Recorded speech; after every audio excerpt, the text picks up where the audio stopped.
If it is or if it ain't, it's going to come out.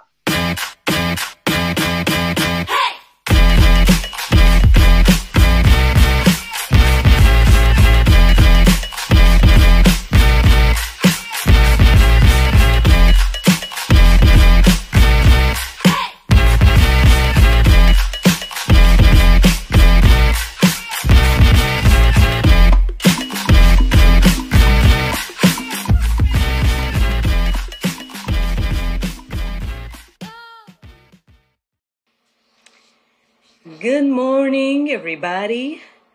It's your girl, Miracle Sims, and you're listening to God, Sex, and Love, your daily dose of inspirational juice.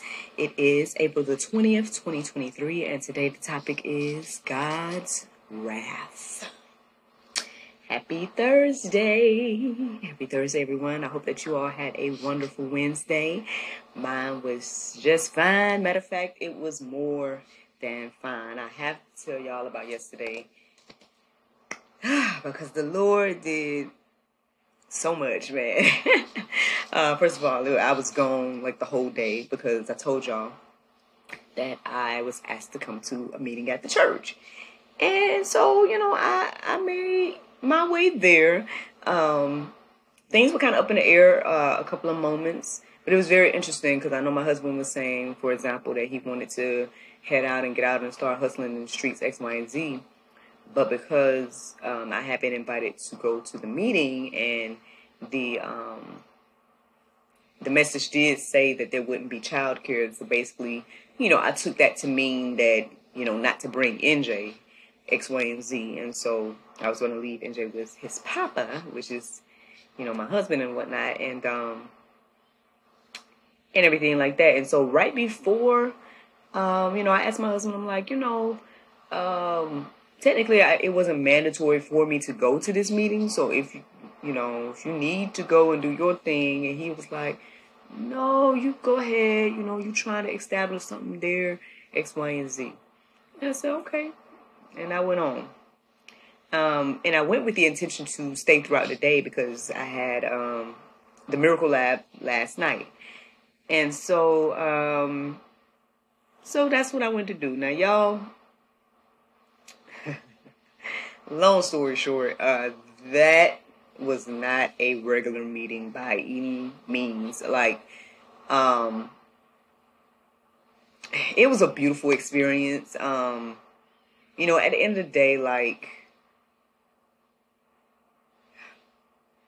I don't know why it's hard for me to put into words in this moment. Like, it just was a beautiful encounter with the Lord. Like, the meeting started off with worship. So shout out to Brother Zach, because he came in, he just sung a song, I guess, ushered the Lord on in, so I'm already pretty much feeling the way I feel in church. Tears is flowing, joy flowing, everything like that. Then the pastor, shared his vision for the next 7 years as well as the next 3 years. And that was beautiful to hear and everything like that. I guess I wasn't too, maybe some people might be intimidated by the things that he was sharing, but I guess since it was my first meeting, I wasn't necessarily intimidated by the things he was saying. I was like, oh, that sounds interesting. Like, it sounds like some good things are on the horizon for Mountain West Church, right? And then after that, they went over some, general business and stuff like that. And then he had a gentleman come speak. And so I don't know I know the man said his name and all that type of stuff, but I don't know who he is to Pastor Mo, which is our pastor at Mountain West. I don't know if he's a mentor. I don't know any of that or whatever. It seemed like it was a gentleman that he had known for a while. But regardless of that, he came and shared a lot of wisdom and everything like that. Some different things of how to handle day-to-day stresses. All this good, just chunks of wisdom and knowledge and stuff. And then, he said he was seeking the Lord about what to, do and share with us. And he said the Lord had shared with him defeat. And it was funny because when he said defeat, at first I'm like, defeat? But then I was like, oh, he must have said defeat, like DEFEAT. That's what I was thinking. Until I was putting two and two together of the setup and everything like that. So, long story short, they did the washing of each of the team members' feet. And not only that, he washed pastor's feet. We all prayed for the pastor. It just was, like, I'm really trying to just sum it all up just because, I know I got other things to share this morning. But I can't explain or express to you all how beautiful the experience was. Like, it was like, I understand team building, right? And I understand meetings and I understand things of that nature, but that was on a whole nother level. Like, I don't think I've ever experienced a team building to that magnitude, right? Or a meeting to that magnitude. Like, I mean, I've been part of, some organizations and things like that, but it's just, I don't know. It just felt different. Like, everything felt different. And I know the pastor, he was the one to, because it was him and the other gentleman that was washing everybody's feet. And so our actual pastor was the one that actually got a chance to wash my feet. And I don't know. It just really felt like I said, just a spiritual, supernatural experience. Like, I'm like, I guess, I know I can't feel exactly like the disciples or feel like it was exactly like Jesus. I don't know about all of that. But as close as it could be for me is what it was like. And so I'm thankful. I'm thankful to have been at the meeting. I'm thankful that in spite of different obstacles that was trying to get in the way of me going, that I went. I'm thankful that I was invited. I was honored. I felt honored to be there. Because again, these are all the leaders of the church, you know what I mean? So, I guess that we consider to be the quote unquote staff of the church or whatever the case is. And so to be in that mixed, it's a blessing. It's a blessing. And so, I had to share that. Got to keep that for my memory books and things like that, y'all. Like I said, the memory itself is going to be a beautiful thing to often reflect on. But I just wanted to at least share it here. That if you all have not experienced something like that, I mean, maybe you guys need to get into fellowship. I was actually talking to one of the ladies that is in my group, the juice group, small group or whatever, and I was sharing with her about it, and she was saying that her workspace had a similar encounter and whatnot, because the owner of the job is, a believer and everything like that. And again, like I said, I've been a part of jobs where, we pray and all that type of stuff, but I mean, it just was a totally different thing to be in that room and free to, worship and all the different things. Like I said, beautiful, beautiful experience. I just don't want to forget to share, as well as just don't want to forget in general. So, so that was one of the main things that happened yesterday. Again, I did do everything I had set out to do. I had said to myself that morning, I said, well, I guess I'll get me some lunch, why not go find some flowers? Because I was finding flowers for the experiment that we did last night for the Miracle Lab. And I said, well, I can grab some lunch when I do that. But lo and behold, after the experience, because again, I can't call it a meeting, after the spiritual encounter with the Lord, they had lunch there for us. And I'm like, well, look at the Lord just providing, and everything like that. And so after the meeting and after lunch, then I went to the store and did the things and got, the materials I needed to do the Miracle Lab. And then, I helped out in some different areas. And then I just kind of started to prepare the space and prepare everything for the Miracle Lab later on that evening. And that went fine as well. I did some other tasks as well. Had some meaningful conversations and whatnot throughout the day as well. And like I said, Miracle Lab. Technically, it was the last night, I would say, of that particular small group. I did kind of talk to the gentleman that is, I guess, over it or whatnot about like how to move forward or how he suggested I move forward and whatnot. So we'll see. Maybe the Miracle Lab will come back in the fall or something like that. We're gonna see what the Lord do. But basically, yeah, that's what happened. It was a long day. I was there at the church pretty much all day, but I'm grateful and thankful, and yeah, I just want to put that on the record. All right, so obviously I woke up this morning to the sound of my alarm with all of these things still on my heart and mind and everything like that.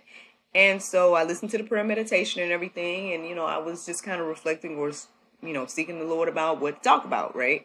I bounced a lot of different ideas, obviously, again, with these things on my heart and mind. I was like, maybe I should talk about spiritual encounters. Maybe I should talk about fellowship. Maybe I should talk about, all these different things was coming into my heart and mind. And I was looking up things and verses centered around these things. But ultimately, again, I guess they weren't resonating, as I tend to say. Not that what I was finding wasn't good or something. It just was, I don't know. I guess I just kept seeking. Right, I just kept seeking to see what the Lord wanted me to talk about. Ultimately, at some point, I started to see. I can't remember how I got to God's wrath now. How did I get there, Lord? Yeah, I don't remember in this moment. But like I said, I was looking up a lot of different things, and yeah, but I don't know. But basically, at some point, I know that I was getting ready to just kind of just close my eyes or something. Because my thing was, how can I say this? So basically, at some point, I was looking into verses and looking into things. And I just kind of felt, not say tired, but like, there's a lack of a better way to say it. I'll just say tired in this moment. So I guess I was kind of tired in a moment. And right when I was getting ready to just kind of close my eyes and just, reflect and see if God was going to give me something, I felt led to get the book, or get my journal. And I almost second guessed it because I was just about to get comfortable, right, and just kind of woosah for a moment. But in order to not be disobedient, right, I went ahead and got my journal and started to, write everything. I wrote down the season and the episode and the date and all that type of stuff. And like I said, I can't remember exactly how I got to God's wrath, y'all, so I apologize for that. But basically, yeah, I believe that God's wrath was confirmed in my heart and mind. I looked up the wrath of God as well as God's wrath at openbible.info, and the verses were standing out and resonated with me. And so here they are in regards to the Jews. Now, one of the things that came into my heart and mind as I was reflecting on God's wrath and reading these verses and things is that it's just very interesting how we as humans we'll say all the phrases, right? We'll say the thing like, oh, only God can judge me, X, Y, and Z. But then on the flip side, we get mad about the things that God judged in the Bible, right? The same people that'll say, well, why did God kill all these people in this area? Or why did God kill babies? Yeah, they'll say this stuff. But then on the flip side, they'll be like, well, why don't God do something about this? Why don't God do something about that? And then these same people will probably be pro-abortion as well, which is very interesting. But that's a whole nother conversation all by itself. But it's just funny, interesting, however you want to look at it, that, we as humans go back and forth about what we think that God should do and how we think he should handle different situations and whatnot. And again, the same people that will complain about the judgment in, for example, the Old Testament will be the same people that will be like, well, why don't he do something about rape? Why don't he do something about this and that, or things that people are going through right now? Not knowing, again, I feel like this is the best description I've heard, and I'm going to share it as much as the Lord allows me to share it, that at the end of the day, the more that we sit here and ask the question of why won't God get rid of evil, we got to understand that we are the evil. At the end of the day, you're saying, why don't God get rid of you? That's ultimately what you're saying. But you don't think you're saying that because you don't think you're evil, right? You think you're good. But the Bible tells us that none of us are good. So, I guess with all of that on my heart and mind this morning, again, I can't tell you exactly how I got to God's wrath, but that's the conversation today. I don't know how you gonna feel about it, X, Y, and Z, but this is what the Lord's leading me to talk about today. So, Psalm 7:11, it says, God is a righteous judge and a God who feels indignation every day. Now, again, I know we don't think that God is righteous because we think we know better and all this type of stuff. So that's a whole, again, another conversation for another day. As I was reading this verse, though, the word indignation stood out to me, so I did look it up. And indignation says anger or annoyance provoked by what is perceived as unfair treatment. So this verse literally says that God feels that every day. And again, I find it to be very interesting because on one hand, we understand the concept because if anyone makes us annoyed or anyone makes us feel like they're treating us unfairly, or if you make us angry, then we don't like it. You know, we're quick to say, oh, you wrong. We're quick to want to judge and all these different things, right? So you understand how it feels, but yet we do it to God every day. It's like we're holding up our middle fingers to the Lord every day. We're spitting on God every day. We're whatever your derogatory way to think about it, you're doing that thing to the Lord every day.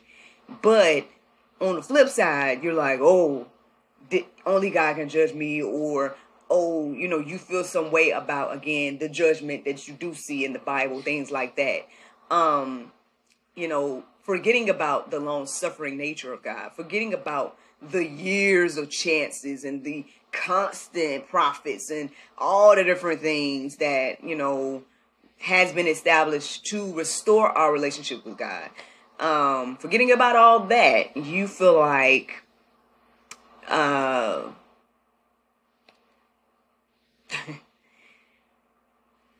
anyway,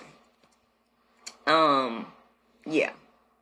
So I guess you feel justified, right, to do those things to the Lord and make the Lord ultimately feel. And I'm just saying, we as humans, you as human, okay, myself included, because I'm sure I've done it in my own ways towards the Lord with my actions and things of the past. So I'm not sitting here trying to leave myself out of the, you know, equation or anything. I'm just saying that we understand what it's like to be annoyed, angry, things of that nature, again, but we do those things to the Lord every day. And then you say, only God can judge me about what I'm doing. But then, once the judgment happens, you're probably going to feel like it's unfair. Because that's the conclusions you come to. Now, if you're a fellow believer, then maybe I'm not talking to you at the moment, right? But I'm just saying, us as humans, this is what we do. And these are the conversations and the things that that people say, and they bring up in the midst of these conversations. It's just very interesting because, you're saying only God can judge you, and you're right. In the aspect of, like, he will ultimately judge. But you probably not going to feel like it's justified or righteous. But that's a whole nother thing. Let's keep going in these verses. But yeah, it says God is a righteous judge and a God who feels indignation every day. So then 1 Thessalonians 5:9, it says, for God has not destined us for wrath, but to obtain salvation through our Lord Jesus Christ. So again, everybody wants to bring up hell. Everybody wants to be like, oh, well, why would a loving God send people to hell? And blah, blah, blah, blah. Like all the things. Like, that wasn't meant for you. It's clear in the Bible that hell was not meant for no human. Like, hell was meant for the fallen angels. It's clearly written in the Bible. Y'all can go read it for yourself, right? So, but anybody that chooses to, you say with your life every day that you don't want to be with God, ultimately, that's the option, to not be with God. And to not be with God means be with, I guess you would say, those angelic beings that didn't want to be with God too. Ultimately, like, those are the options. You either be with God or you don't be with God. Um, is that better than saying heaven or hell? Does it help us to understand it a little bit more? To just say being with God versus not being with God? Do we feel better about that? Like, whatever we need to do to get an understanding, it is, because again, if those are the options, to be with God and to not be with God, and if we can call that heaven or hell, we can call that whatever you want to call it. But that's what ultimately the option is. And ultimately, God did everything and has done everything to make a way for us to be with him. Now, whether you believe that or not, that's how, again, we got the free will. That's the one thing I often, I understand. I do understand, Lord. But I often say, still, I often question, like, well, why you gave us the free will? Because we just don't know what to do with it. Humans don't know what to do with it, obviously. Like, we choose to do all the evil, but then we still want the blessings of God. It's just... And again, not pointing fingers. I'm including myself in the scenario. You know what I'm saying? But it's just interesting. Anyway. So then Ephesians 5 and 6, it says, "Let no one deceive you with empty words. For because of these things, the wrath of God comes upon the sons of disobedience." Y'all can reflect on that. I feel like it's very plain here. But if you are a son of disobedience, then the wrath of God is upon you. If every day the Lord is reaching to us and letting us know he loves us and all these different things, and he got a perfect plan for us and all this type of stuff, and you continue to deny and walk away and turn away and all this type of stuff, I don't want that, right? Then you're in disobedience, which is what sin is. Again, you guys can all go deeper on your own about that. But that's my understanding based on the things I'm reading, is that sin equals disobedience, basically. And so, and unfortunately, you continue to disobey and things of that nature, then ultimately the wrath of God is, will come upon you. I don't know. I don't have anything else to say. I think it's clear, but I don't know. We can all go deeper. And see what else the Lord has to say about that. I guess on your own time. Now, Romans 2 and 5, it says, "But because of your hard, impotent heart, you are storing up wrath for yourself on the day of wrath, when God's righteous judgment will be revealed."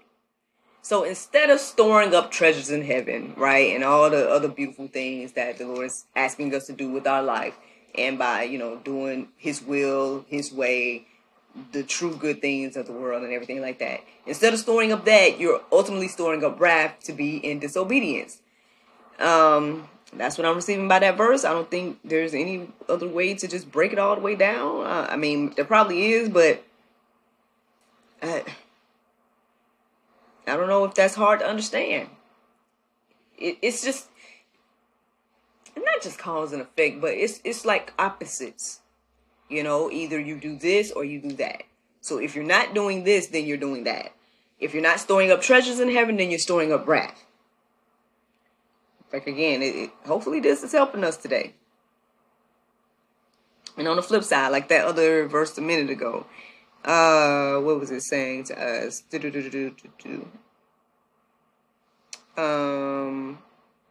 guess the part about not destining us for wrath. Like, God didn't destine us for wrath. He did everything, came down in the form of a man, took on punishment by his own creation, and all of that.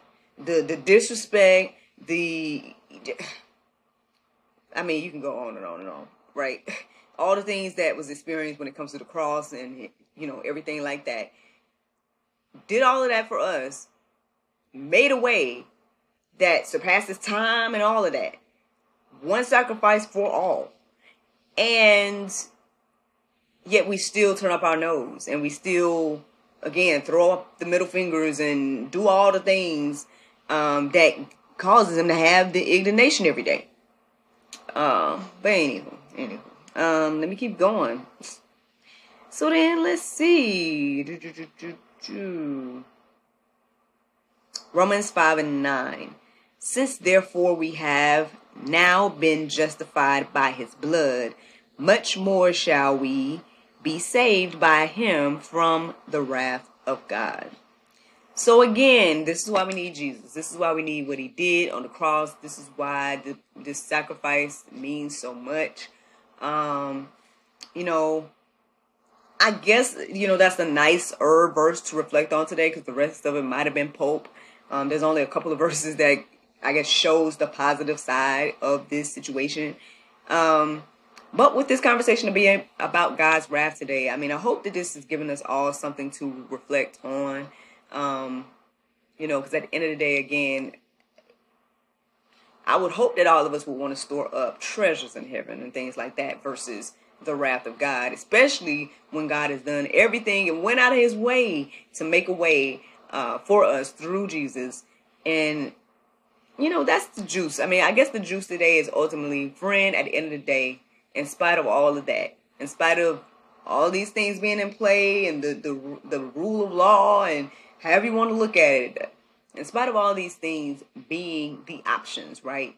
Good versus evil, heaven versus hell, being with God versus not being with God. Like, in spite of these options, God has made a way for us, and he loves us. And again, I thought it was a beautiful description how that I received again this year, that, we are the love interest of the Lord, and he's constantly, seeking us. He's constantly, wooing us and trying to woo us, things of that nature. And, but he loves us. He loves us enough to allow us to choose, not forcing, not, any of that. He allows us to have the free will to choose him or not. So hopefully you choose correctly and rightly and things like that. But like I said, that's the juice, y'all. That is the juice. But I guess to piggyback on that, y'all, the Bible verse of today is Psalm 8:3-4. It says, when I consider thy heavens, the work of thy fingers, the moon and the stars, which thou hast ordained, what is man that thou art merciful of him, and the son of man that thou visiteth him? Friends, I hope you all enjoyed this juice this morning. Thank you so much for listening to God, Sex, and Love, your daily dose of inspirational juice. I pray you guys can go forth and have a wonderful day, and I look forward to talking to you all tomorrow, if the Lord's will. Tomorrow's Friday, y'all, so we have a new episode of the GSL Talk Show that's coming out at 7 p.m. Our guest is a gentleman, but I don't have his name in front of me right now, so be on the lookout on my social media and things like that of the name of our guest. Hope I will try to remember to write his name down tomorrow to tell you all. But regardless, y'all, have a wonderful Thursday, and then, yes, I look forward to talking to y'all tomorrow if the Lord's will. Bye-bye.